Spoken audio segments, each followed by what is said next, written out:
Welcome to Brew Crime, the podcast where we drink brews, talk crime, conspiracies, or whatever catches our attention. This is Mike and my co-host, Skittles McGillicuddy. I don't know who I am anymore.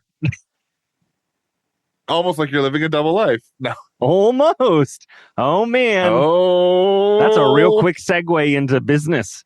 It is. It is. We don't have to go that fast, but yes, we're going to be doing double lives today. Yeah, I'm excited to hear about your case, and I'm excited to tell mine because I know that I have a tendency to throw jokes in, but I've made a point of doing it this time. So I can't wait. Unfortunately, you'll have to wait a week for the jokes. Yeah. I won't. You will. Yep, right? Oh, man. Well, how was your day today? Oh, dude. I spent 4 hours DJing a fundraising event. Oh, joy. And it was funny because before I went down to actually plug everything in and get going, I decided, because you know me, I do things the easy way. I decided I was going to find right. You're right.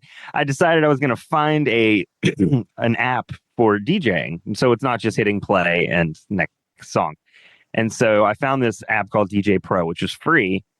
And all I needed, the free version was perfectly fine. And you could actually log into like your Apple Music and it will pull the entire system, like the whole library of Apple Plus. And you know how DJs do that? Yeah. So it does that. Oh, God. And I felt both uncomfortable with how quickly I learned it, but also like a sellout immediately. Oh, man. But I guess put that new skill in the bank for if I ever need it. DJ Brew's Crime is on the cast. DJ Brew. Yes, I like yours better. DJ Brew's Crime. All right. Well, might as well get into this. The title of my case is Grant Bristow Was a Chameleon. Ooh. Yes. A lizard. And we'll get into why this is my beer pairing. Okay. But I got Camp Beer Co. Survival Camp Hazy Triple IPA. It's 9.5% alcohol. Ooh. It's super hazy. Super pretty. It lives up to it. It is hazy. My nose is plugged right now, so I don't know what the hell it smells like. It smells like alcohol. But it tastes like stone fruit. It's sweet. Maybe a little bit of pineapple. You can't smell. I don't trust it. I don't trust it. It could be the skunkiest beer in the world at this point. Yeah, kind of a peachy, pineapple-y, bit sweet, a little bit of a hop burn in the back, but it's definitely fruit forward. Not tasting the booze. That's nice. And give it away a little bit. Camp Beer Co., their head brewer, is not Caucasian, and that comes into this story. Perfect. Someone might be angry that I picked this beer as a pairing. And you know what? I've never been happier that they're angry. Exactly, right? All right. Grant Bristow was born in Winnipeg, Manitoba in 1958. Well, there's your problem right there. His father's name isn't publicly known, at least that I could find, but his mother was Janet. He was the third of 3 children with an older brother and sister. His father worked as a civilian military employee, and his mother was a banker, something that was not the norm back then. No.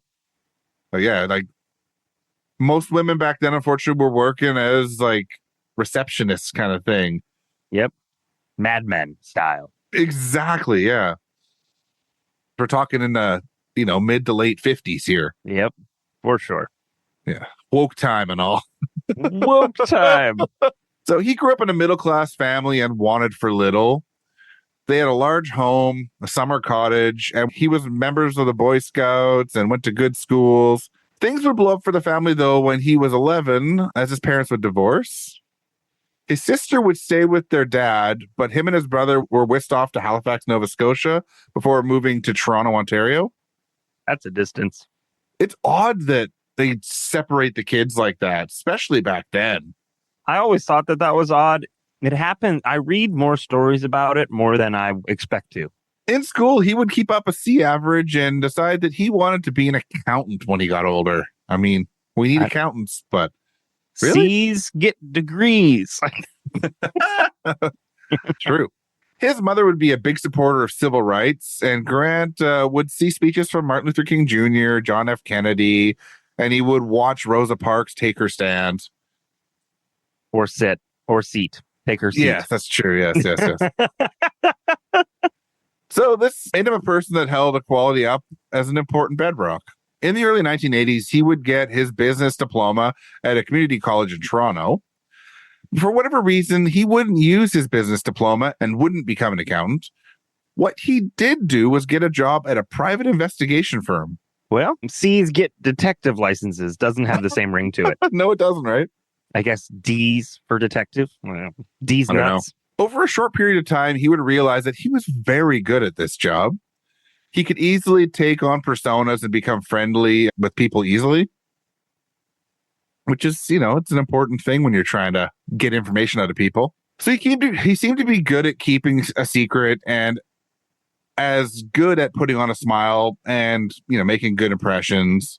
He would jump around a few firms in Toronto over the next few years, but would be doing, quote, surveillance, background checks, probes into insurance fraud and vandalism, and providing hotel security.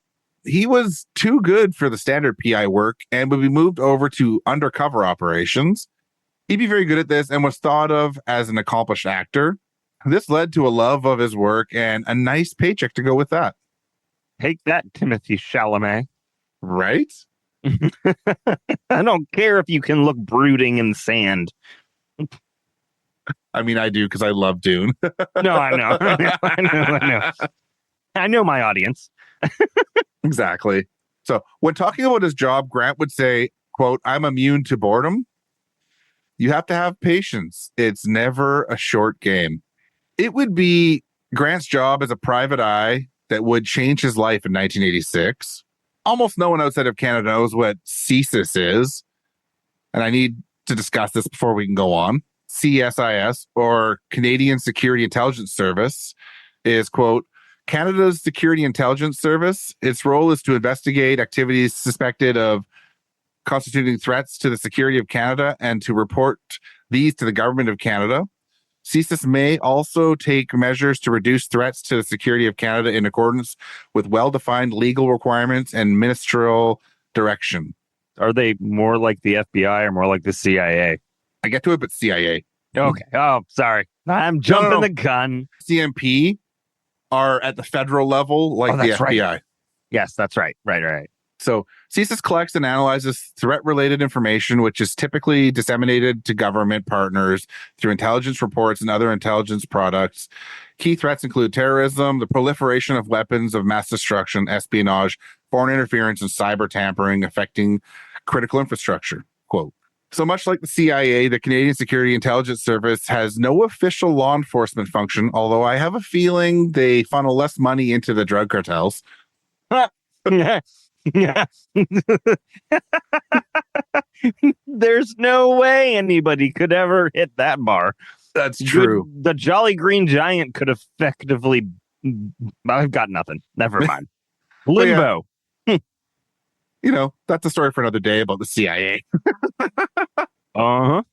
Much like the CIA, though, they operate all over the world in countries like Afghanistan, Iraq, Syria, like Libya, Sudan, Pakistan, all over the place.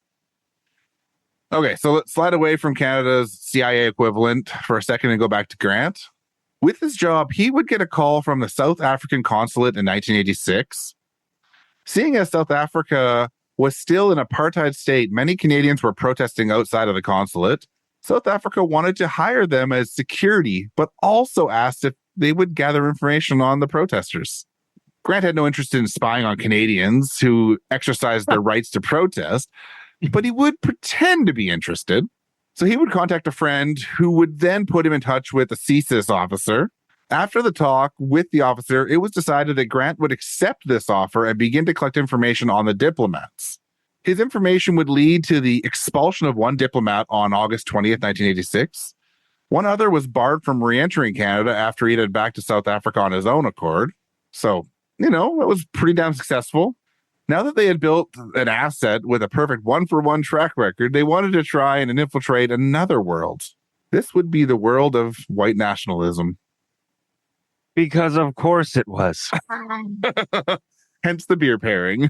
So his next job would be to get close to Max French.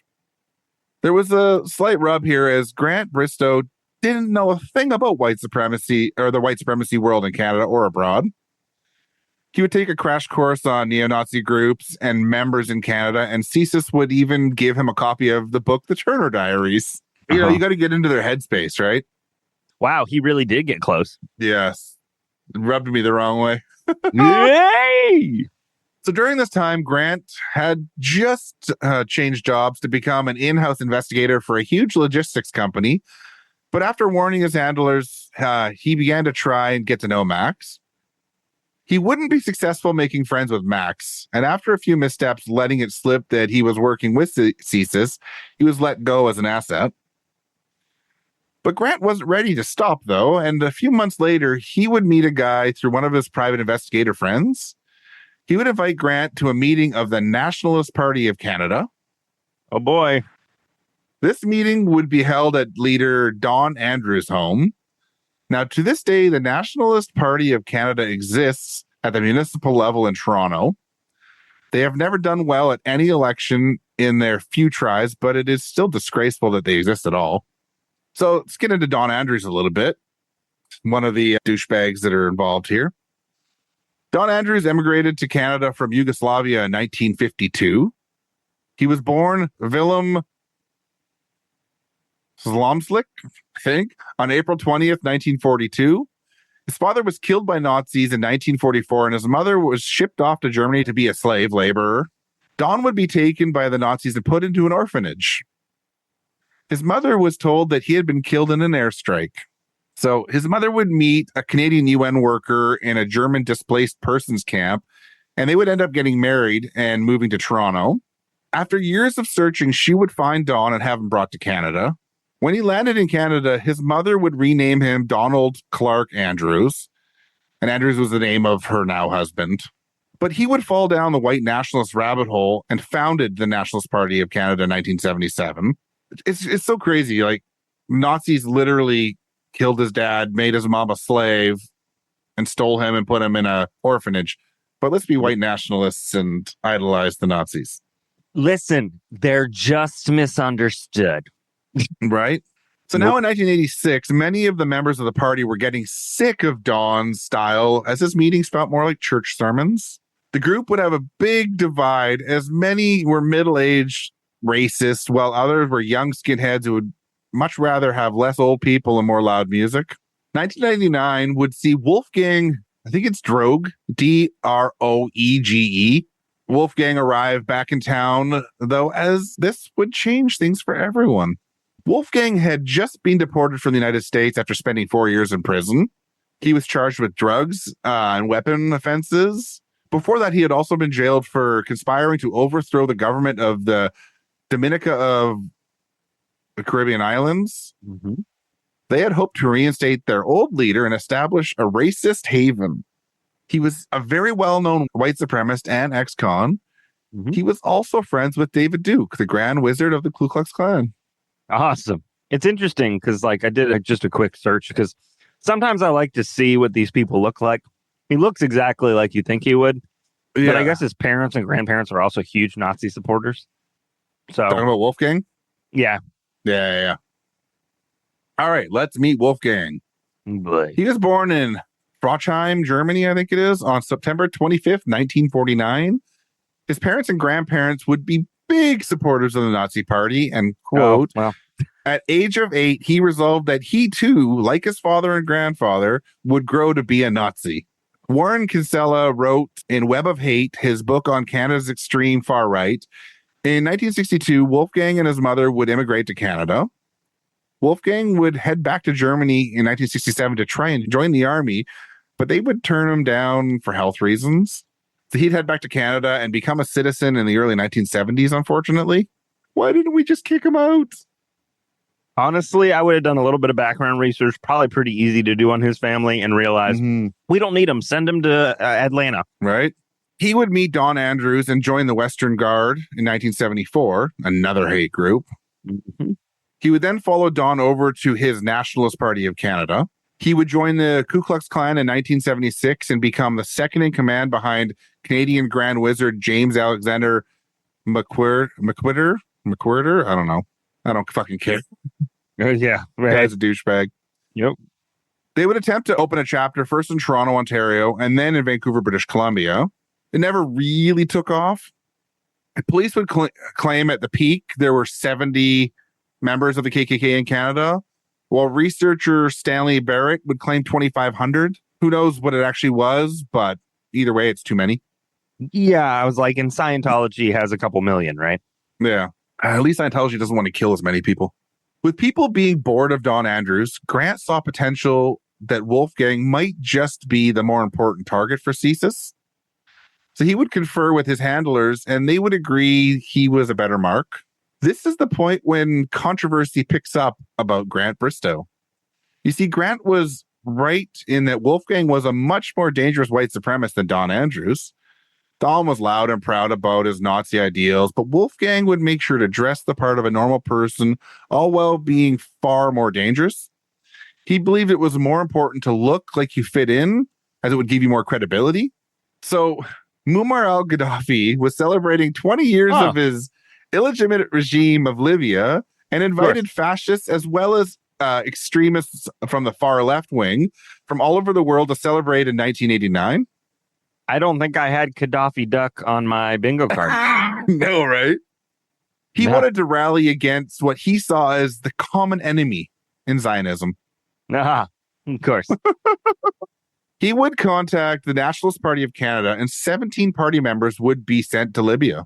Don would be quoted as saying, they needed some white faces in the audience. No, they can't take a joke, so no, you don't. Yeah. This 10-day trip would have Wolfgang and Grant attend. On the way to Libya, they'd stop over in Rome, and they'd be detained as they landed there. Italian intelligence tried to dissuade the group from heading to Libya, but after a time, they would be released to finish their travel. So when they were there, Wolfgang would try to make friends with an intelligence officer in Libya and pitch them on a money-making idea. He had his drug running and stuff in his past, so he was a really greasy dude. So the friendship wouldn't happen, but they would give him $1,000 to bugger off. Well, and $1,000 back in the 80s is more money. Yeah, sure was. On the way home from the trip, there was a slight snag as Wolfgang was not allowed to enter the United States because of his record, and they had to land in Chicago on the way home. Uh-oh. Both Wolfgang and Grant would be strip searched and interviewed for hours. All right, go America. Yeah, so Grant would be released, and he would call his handlers to figure out what to do, and he was fucking pissed. He would find a lawyer to represent Wolfgang and then headed back to Toronto. 48 hours later, Wolfgang would be bailed out and deported back to Canada. They used that $1,000 from Libya to bail him out. Oh, Jesus. That's so funny. Right? The Lord giveth and the racism taketh away. Yes. So Wolfgang was done with Don as he thought he may have been part of the reason he was arrested, and he decided to start up his own group. I love how these guys are each other's worst enemies. Like, yeah. Truly, like that's how big their ego is. It's hysterical. Yes, it is. So Heritage Front would be born with the founding members of Wolfgang, Jerry Lincoln, James Scott Dawson, and Grant Bristow. Yes, the CSIS plant was a founding member. Grant would be Wolfgang's lieutenant in the hate group. Heritage Front would tie in with as many local hate groups as they could to build a hate network. They would work together in coordinated attacks. Grant would leak info to CSIS, and he would try to coerce Wolfgang into thinking that ideas wouldn't work as much as he could to kind of keep the violence down. The Aryan Nation tried to plan an eco-terror attack with Heritage Front. So Heritage Front was built up of two groups of people. On one side was for more political propaganda. The other side was a skinhead commando unit. It didn't take long for Heritage Front to grow to be Canada's most prominent white supremacist organization, somehow all while working as a private eye and being the leader of a Nazi group. Grant would find time to meet a woman outside of this life. Wow. He was working 18 to 19 hours a day between his jobs as the Hay Group and his private eye stuff. Jeez. So she was working. That's even worse than you, JT. Yeah. Barely, but yes. Right? So she worked with him, and this would be his first wife, and they would have children. They would even later have a wedding with 150 guests, and it never made it to the white supremacists. Like, it's just crazy, right? Yeah, I mean, usually taking your wedding ring off before you leave the house is not a great sign, but in this case, probably a good idea. Probably a good idea, yeah. Probably just don't wear a wedding ring at all. Yeah, nope. No. So at the height of Heritage Front, they were in the news for racist rallies, recruitment in high schools, and an equal rights for white people phone line. That's funny on its own. I don't need to add anything to that one. So anti-racist action would spring up in Toronto in response to Heritage Front. If you don't recognize anti-racist action, you will know its current name, Antifa. You know, that's the funniest thing to me. Everybody mentions this name, Antifa, which means anti-fascism, as if it's a bad thing. Yeah, I know, I'm right? pretty sure anti-fascism is probably okay. We're supposed to be anti-fascist. Right? That's kind of the idea. Yeah. I remember when I went to Warped Tour, the one time I got to go to it, and Anti-Racist Action was there. They had a booth. See? I took a bunch of stickers. They're still on my snowboard. I haven't snowboarded in years, but they're on there. But they're there, and that's what counts.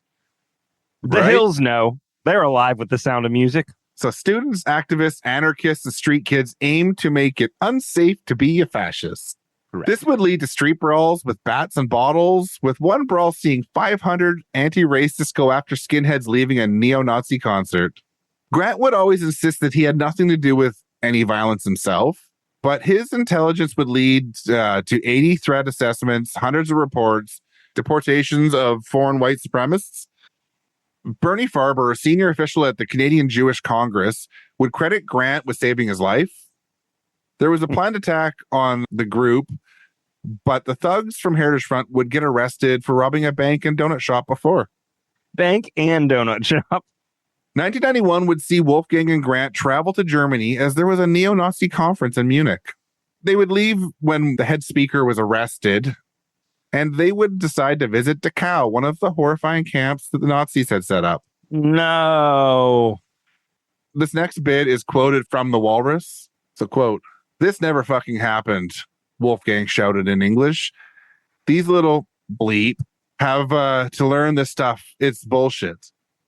So it was unclear, Grant says, whether the children understood Wolfgang's taunts, but other visitors did and confronted him. The Heritage Front leader kept on laughing. Eventually, Grant persuaded Wolfgang to leave before the police arrived. Wolfgang's conduct was not a prank, says Grant, but a true measure of the depth of his hatred for Jews. For Wolfgang, Dachau was an amusement park. Oh, my God. Yep. Nope. No.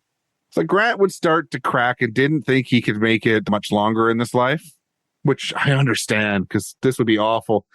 If I'm around racists, I just get pissed off. So living in this life.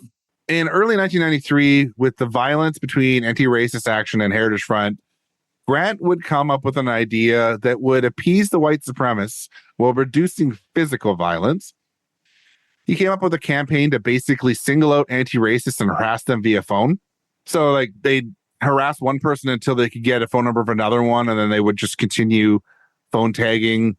So this was definitely bend the legality of his work, but at least there wasn't violence happening, I guess. May 29th, 1993, Grant would be in Toronto when Wolfgang and 59 other Heritage Front members would clash with police and anti-racist activists that would end up on the City War Memorial's front steps. This battle would end up starting the splintering of Heritage Front. Some were pissed off because it was too far, and some were pissed off because it wasn't far enough. These losers. Well, roaches scatter. So, Yeah. So I mentioned earlier he got married. Sometime after this, he would marry his wife and they would go on a honeymoon. Once back, he had a problem. Wolfgang had been arrested again. With him looking at an extended stay in prison, Grant was in line to become the leader of Heritage Front. Oh, goody. So being a paid agent for CSIS, he could not become the leader. He just couldn't. This was already stretching the legality of it all. So Grant would approach Wolfgang and tell him that he was leaving Toronto for a job opportunity in Eastern Canada. It was all part of a cover story to leave it open for a possible return. But he said, I've got to go see a guy about a horse. Yes. But a racist horse. Racist horse. So, quote, "You're probably one of the best and closest friends I've ever had," Wolfgang muttered as tears filled his eyes. So Grant said back, "Always guerreros?" And, quote, "Always," Wolfgang replied before hugging his former lieutenant. For those of you like me that don't know, guerreros is translated in Spanish to warriors. That's an interesting choice. Yeah, I agree. But, there's nothing like appropriating somebody else's language for your own hate. I don't know if they hate Spanish from Spain as much as they hate South American Spanish, so I don't know. Yeah. I can't get in the head of these dipshits. Don't want to. Only weeks after this departure, the possibility of ever using this cover story again was shut, as Bill Dunphy, a Toronto Sun reporter, would break a story in August of 1994. This expose would be titled "Fed Mole Lit Racist Fuse." Holy shit. Get him out of there. This news exploded around the hate groups, and Grant and his family were swept up and hidden in a 3-bedroom apartment in Toronto. Mm-hmm. CSIS brought in a crisis team to deal with all aspects of the disaster. Some were to keep the white supremacists away, and some were to deal with the horrible press and attacks against the government and Grant. So late September would see the family swept off to Jasper National Park in Alberta. Funny enough, once in the air on the airplane, the in-air entertainment was a story on the Heritage Front affair. Now, of course. So they would spend 10 days hiking and biking and relaxing, but it was becoming more and more obvious that they were never going back to Toronto. So the family would be given new identities and would settle in Edmonton, Alberta. He would only fly back to Toronto in March of 1995 as his father-in-law had passed away. So they were going to the funeral. His father-in-law was a Jewish man, so the funeral was in a synagogue, and Grant would be a pallbearer. Oh, right. Yeah. So, quote, "I had a great deal of respect for my father-in-law," Grant says. "He was a decent man who stood by me without question," which is something when you've been spending years in hate groups. Right? Good grief. Inadvertently kind of on purpose spreading hate. Oh, yeah. Just, that was an accident. So in April of 1995, he would be doxxed by a Toronto Star reporter, Dale Bristow. He would dox Grant's new identity and would post his wife's name and photo in the article. Jesus. He would even post a photo of their home. Wow. Not cool, dude. No, this is fucked. It doesn't matter. You don't do this. No. You may not like him, but this could get him murdered. Mm-hmm. And his wife and kid who had nothing to do with it. Right. Luckily for Grant and his family, this story didn't have much legs in Canada, as the Oklahoma City bombing happened on April 20th, and that overshadowed it. You're welcome, I guess. That seems a little dark. It's just more white hate, I guess. I know. So they would hide out for a time and then just go back to their home in Edmonton. The stress from this would lead to Grant and his wife divorcing in 2000. He has since remarried, and in 2004, he would finally do an in-depth interview about his involvement in the operation. Heritage Front would fold in 2005, finally. Yay. The follow-up from the operation would lead to a huge review done in Canada. It would be found that his tactics rode the line for legality, but determined that he was, quote, "doing valuable work helping to protect Canadian society from a cancer growing within." Of course, there's a lot more to this, but This is my coverage of Grant Bristow, an undercover agent in the Canadian white supremacist movement. Nope. If there was any population, that's the last one I would pick to want to be undercover. Right. He didn't really pick to want to be there. It just kind of got recommended it. And unfortunately, he was really good at it.